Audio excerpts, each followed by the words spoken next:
Basic Fees Financial Show. I am Tawana Bonaparte, and I will be your host tonight. And today I have joining me is Stephanie Washington. Hello. Once again. And tonight we're going to talk about C.R.E.M E. Can you tell us what C.R.E.M E stands for? Okay, so C.R.E.M E stands for Credit Rules Everything Around Me.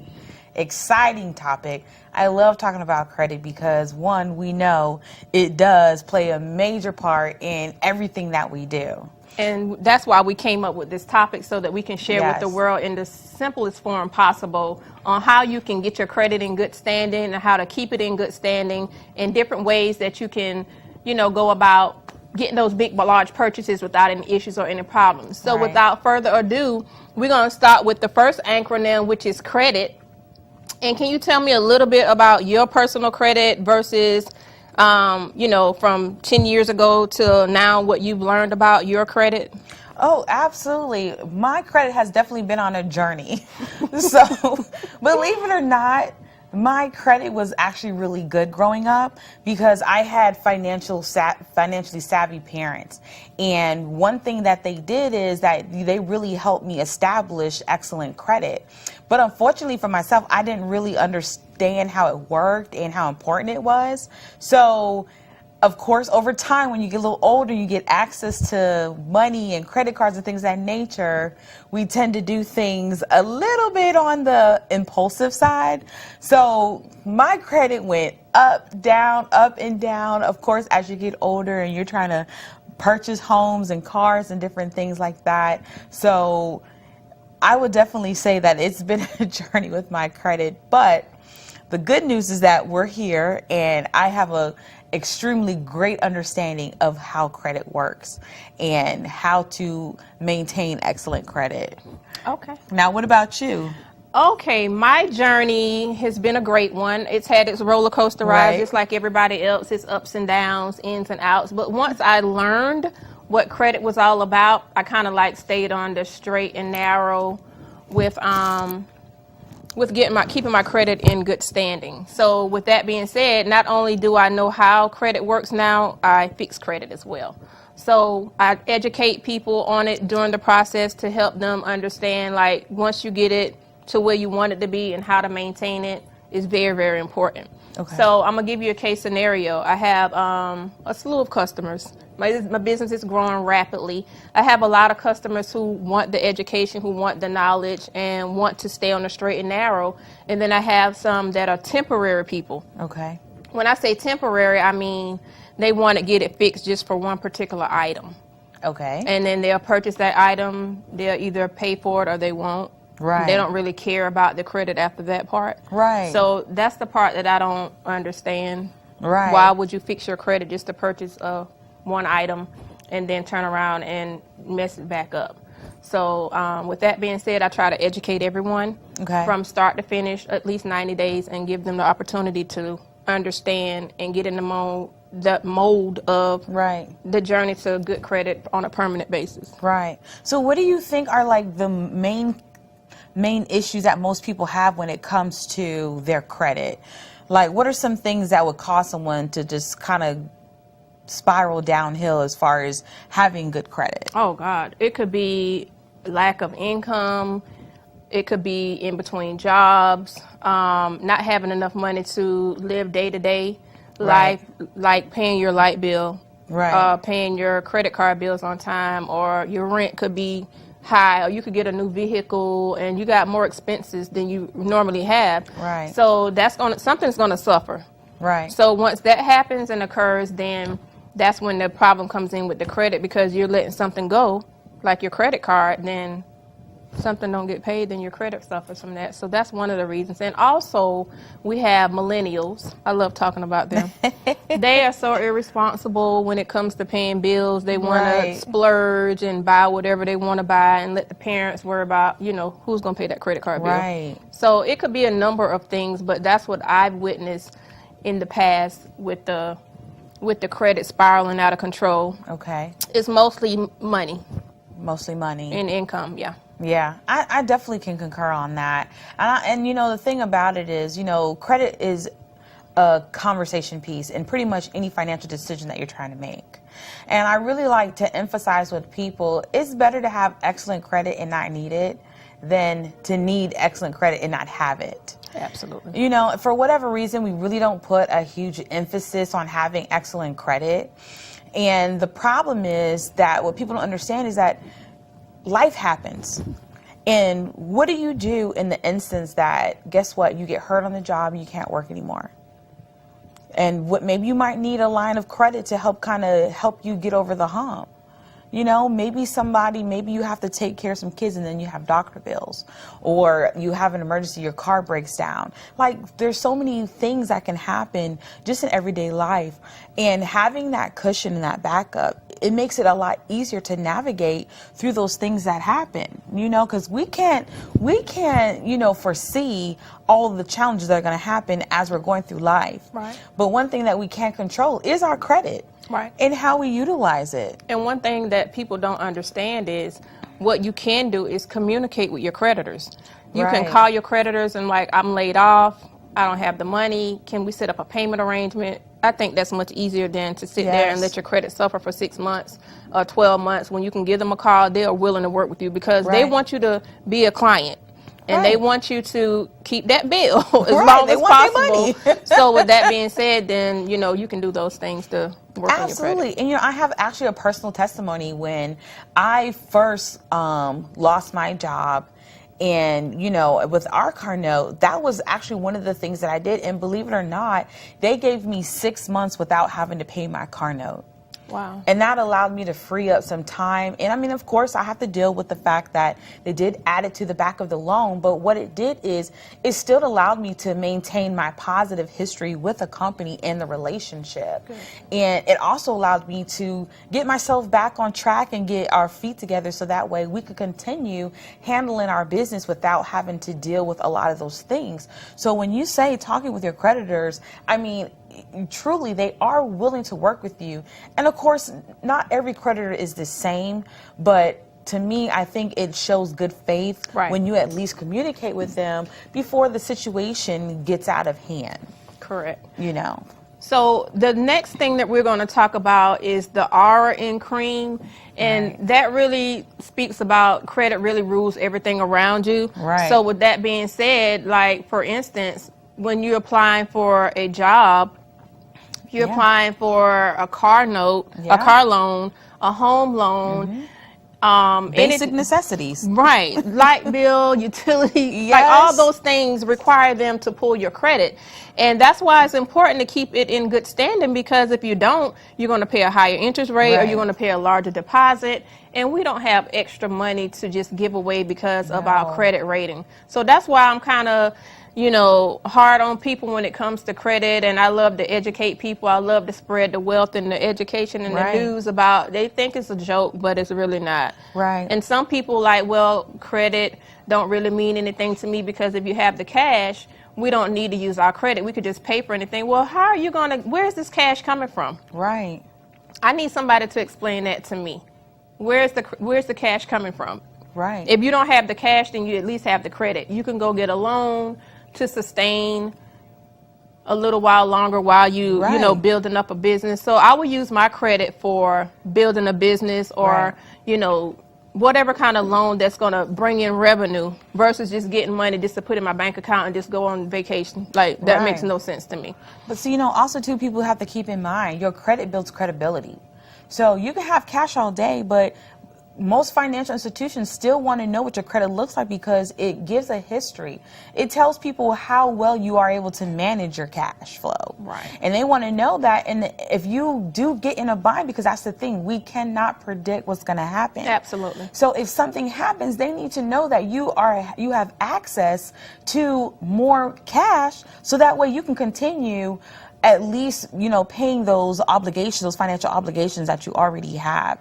So that's why, you know, I find it interesting that people want to maintain a cash lifestyle, but it doesn't matter. Most creditors don't care about that because, I mean, just think about it.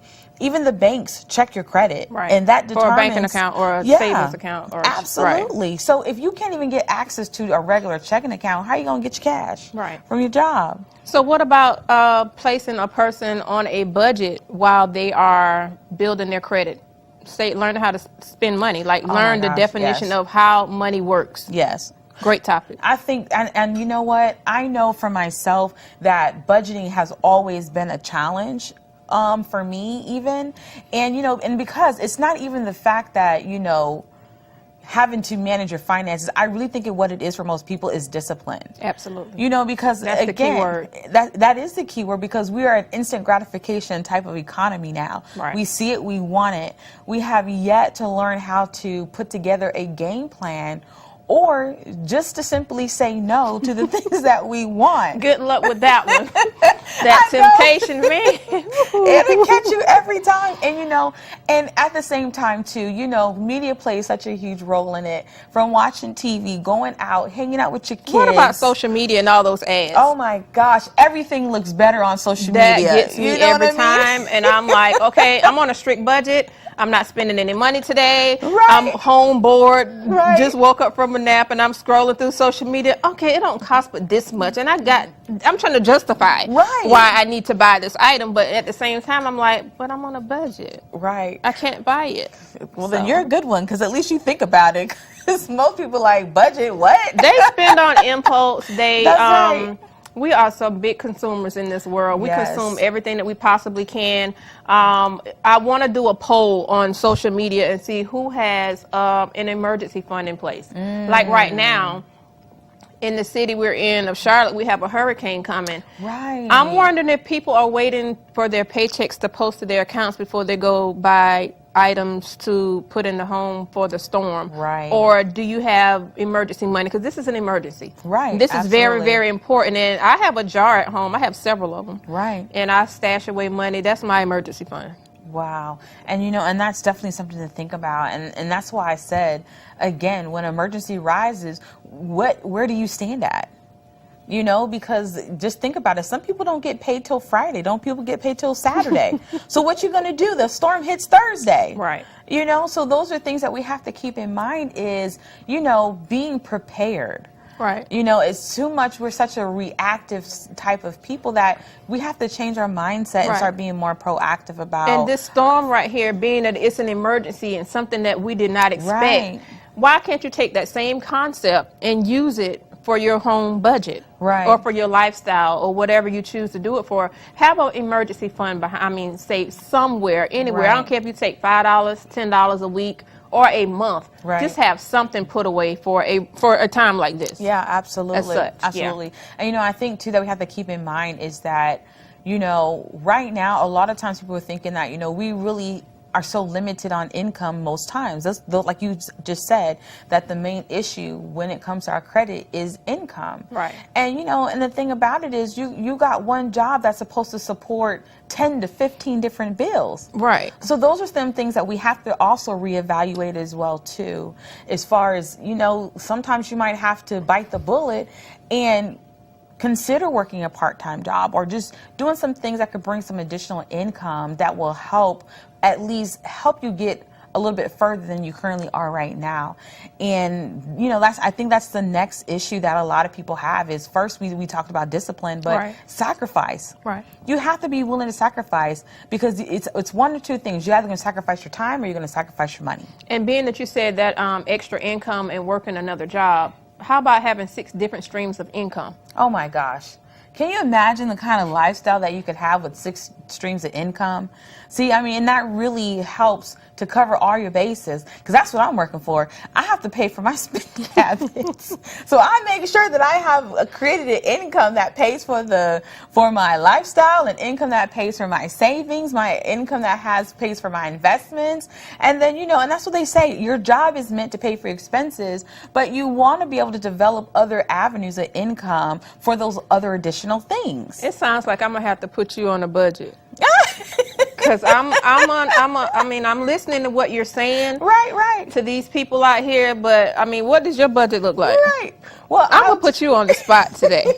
Yeah, you really are putting me on the spot, aren't you? Yeah. Okay. Well, see, and that's the thing too. 'Cause believe it or not, me and Duane have talked about this quite a bit with dealing with different budgets, because I think a lot of times, even people who have a good steady income that comes in, that we still don't take the time to truly analyze what we're spending our money on, because we can't. Right. So, because you have two people, some who don't have enough income and some who have plenty of income, but they're not utilizing it to the best of its capabilities. So that's the reason why I say that, I do think budgets play a huge role. And even for our household, we are working on shifting our mindset, because we've gotten so accustomed to like you said, see it, we want it, and we go get it. Got to have it. You gotta have it. We're shifting the conversation because I did ask you about your personal budget. Right. Yeah, so that part. You're really gonna make me go through my personal budget. No, I just want to know what it looked like. I'm just asking. I mean, we just want the world to know, who lives off a budget and who doesn't. Well, we have definitely started living off a budget. Now, I will say this before, we never had a budget for a while. And it just got to the place, to the point where we, as a family, just got tired of not being able to truly do the things that we need to do. And especially, like you said, when those emergency arises, the thing that will change your mind the most, especially if you're married, is carpooling with your spouse. Ooh, wee. Okay? Ooh. So when you don't have the finances to fix any issues that come with your vehicle, and you spend about a week or two having a carpool, you tend to learn how to manage your money a whole lot better. And that's a great thing. Yeah. Yes, and it is. So, so this is why I am a huge advocate of, really taking on the point of getting a budget, because with that being said, it really makes a difference in every area of your finances, right. And especially because one thing about us is we love to invest. That's what I do. I help people invest their money. Okay. And one thing that we had to recognize is, because we're a fast food eating family, we like to eat out for pretty much breakfast, lunch, and dinner. And we had to bring those things, and we had to get control of that. And that's where that budget came in. And, and now we're able to take the money that we were spending frivolously and invest it in other areas. Okay. And then now the return that we're going to get based off of where we're investing is so much better than where we were investing at currently. Food comes in and it goes out, and then that's it. So now you tell me about your, now I already know. Okay. You are a budget queen, but let's hear it. Budgetnista over here. I know that's right. If I don't have a coupon for it in the grocery store, I'm not buying it. I love budgeting because I like to see my money grow. Right. So with that being said, I put myself on a strict budget every month. I write down all of my bills, what I have coming in, what I got going out, what I'm going to put in my savings, and what I'm going to spend. Okay. Which is very small, so I don't buy a lot. But for the most part, I pretty much put myself on a budget every month and try to be mindful that I'm on one. Right. I do forget sometimes, and when you scroll through social media and see all these cute little dresses and shoes and stuff, it's hard. But I got this much left for the month, so I'm going to cut it off right here, and I do cap it off. Right. Sometimes I make it, and sometimes I have some roll over, and sometimes I don't. So it just depends on what I got going on. But I do have an emergency fund. Okay. And I highly recommend everybody get one. Absolutely. Just like this storm is going on, it's an emergency. You run into Walmart, getting all the water, bread, and milk. All that money you're spending on those items, make sure you put that same amount in a jar and save it for another rainy day. Because it's going to be another day where you're going to have to come out that jar and spend something on whatever. So for us normal people who have to start the process of budgeting, give us one tip that you can think of that will help kind of propel us to really starting those good money habits, especially for people who just like to just buy on impulse. What is something that can change? It's really the mindset that you have to change. Okay. I can sit here and beat you in the head all day long and say, Stephanie, don't buy those shoes. Stephanie, don't buy that dress. Put $10 to the side. But if you don't change your mindset and want to do it, it's not going to happen. So, but I'd highly recommend you find some kind of way, instead of eating out, cook. Right. And that money that you was going to eat out with, put it in a jar. Right. And save it. And every time you think about eating out and you're cooking, that money you was going to spend, how much do you spend mostly when you go out to eat for the family? I'd probably say roughly about $60. Okay, $60. Yes. Put that in a jar next time you cook dinner. Right. And every time you think about it, just put it in there. And it's called discipline. Try it about 3 times. Right. Maybe 3 times, maybe once a month. Okay. Try it once a month and see if that can build up the discipline for you, putting that money aside, and don't get the urge to go back in there and pull it out because, oh, I see something that I want. Right. So by doing that, it's called discipline, it's called consistency, and it's called changing your mindset. Right. Now, I really love what you're saying because, believe it or not, that's exactly how we started. What I was doing is, since we were eating like 3 meals out for breakfast, lunch, and dinner. Ooh-wee. Yes. Ooh-wee. What we did is we started cutting out 1 meal and, just making sure that we're either eating at home or, packing something that's easy for us to travel with. And then as we started doing that, we started increasing it until it got to the point where we would pick 1 day a week that we actually just 1 day a week and 1 meal that we would splurge on, as a family. So then it became kind of fun too, because then the kids could also be involved with it, and we're teaching them how to not necessarily the easy thing is, okay, well, I don't feel like having to put something together because now we're working towards, a reward. So that's what we did. Sometimes you have to give yourself a reward in order to know, in order to kind of help you get to that next stage. And that's what we ended up doing. And it has been phenomenal. And our emergency fund has been growing. Our goal this year is to increase our emergency fund up to $10,000. Awesome. That's what our goal is. And then our savings account, we also want to increase that to $10,000 as well too. Okay. So that way, we have some financial goals that as a family that we're all working on, because the thing about it is, as parents, our kids emulate who we are. Right. And my daughter especially has learned that whole thing. Every day she has a new package coming to the house. Thank God it's not my credit card tied to it. So her grandpa has allowed her to have his credit card. Ask him if he need another granddaughter. I'm like, well, hold on, what about me? Right. Can I get a pair of shoes next Something. Right. But I'm talking to her and teaching her, like, better ways that she can do with her money.